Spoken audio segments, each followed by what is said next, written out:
This is IRV Chapman in Washington for ABC Reports. Let's face it, when the Senate meets on Monday to amend the Taft-Hartley labor law, there will be a filibuster. We tried today to get the leaders to admit it. You'll hear their response in a moment. Listen and get the inside picture. A football huddle getting the next play lined up. This is Jim Morris, and I'm on most of these ABC stations to help give you the inside picture of all 10 blockbusting Notre Dame games. And most of these ABC radio stations also bring you a pregame special. Head Notre Dame coach Ara Parsegian and I give you the picture as it looks from the Notre Dame bench. The coach never hesitates to answer the questions I never hesitate to ask. Being a one-time captain of the Notre Dame team, I know that sometimes they're as tough for him to answer as they are for me to ask. But they give you a close-up of the situation before every game begins. Notre Dame stands for top excitement in college football. And you get more out of every Notre Dame game just before it starts with Ara Parsegian and me, here where sports come first on the ABC Radio Network.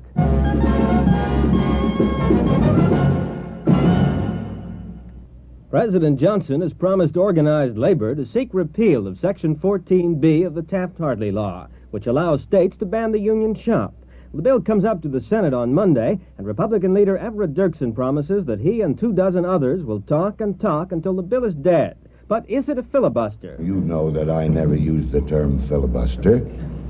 I know it has some connotations that seem sinister to some people, and I've never engaged in a filibuster. This is an informative effort. North Carolina Democrat Sam Ervin, though, is a veteran of civil rights marathons, and he's ready for the one on 14B. But he, too, shies away from the term filibuster. The federal government touches everybody at so many points and keeps all senators and congressmen so busy that they don't have time to come to held debates. And if you want to educate the Senate, you've got to educate the news media first and hope that the news media will educate the country and that the country in turn will react in such a fashion as to cause senators to do wise and just things. So it's not filibuster, but education. Senator Dirksen would rather coin a new phrase than hear it even called extended debate. I wish you'd change that word extended. We ought to think of a new term. Let's call it attenuated. That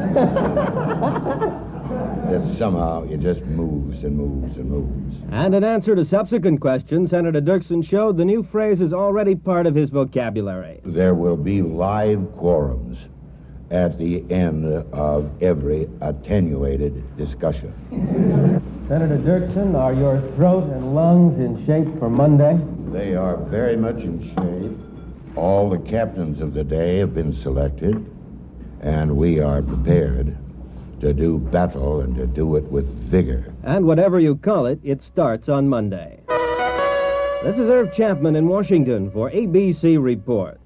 News live every hour on the ABC Radio Network.